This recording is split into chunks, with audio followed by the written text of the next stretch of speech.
Catherine Bernardo update. An event ni Catherine for Someone Someday. Netflix media conference kasama iba pang cast. And ito yung video. Ayan na si Catherine. Naka all black outfit. Ayan o.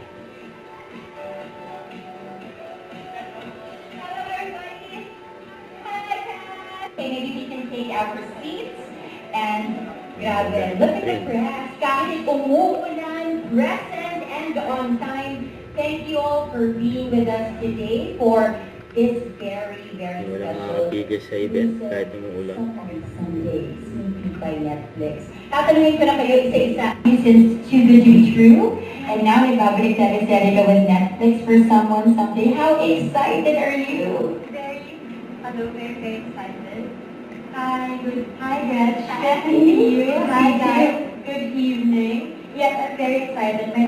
Epekto ng pag-ibig, kasi I think that's what we need now. But at the same time, yung show kasi namin, hindi lang siya puro lightness.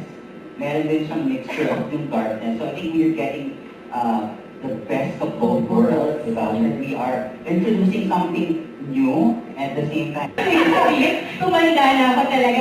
You know what, Gretch? I'm just very grateful that we're still here. That I July 24 na sa Netflix at sa 27 primetime bida. And you know, really my position, wala ka nang hinihingi kasi sa Pinagbibidahan ni Yung Catherine. healthy ka na lang, may mga in front. Yan, meron mga name plates. And I would like to remind everybody, for this portion po, no photography, live streaming, and no videos. We would like to Yes, Catherine. Catherine.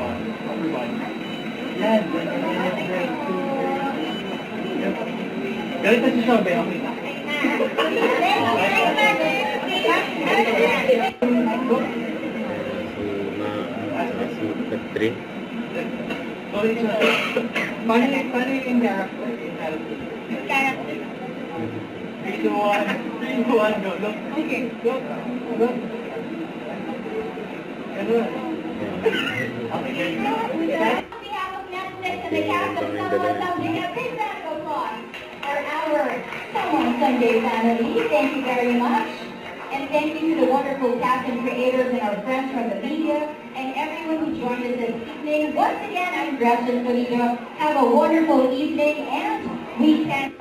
Ayun, marami kayong mararamdamang emotions and it's so beautiful kasi dun sa pilot, week pa lang namin, sobrang nagsiksik. So, siksik, translate na lang kay James, 166. Mama, please translate. And message you mo. Sabi niyo kay everything, so nakita niyo na yung James para sa Catherine and James Street. Grabe yan, ha? Yeah, 3, 2, 1, go. 3, 2, 1.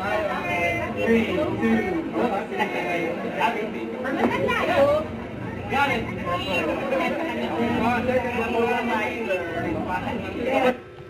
Don't forget, subscribe, click the notification bell for more updates. This is Richard, the Action Live. Stay tuned for more videos. See ya.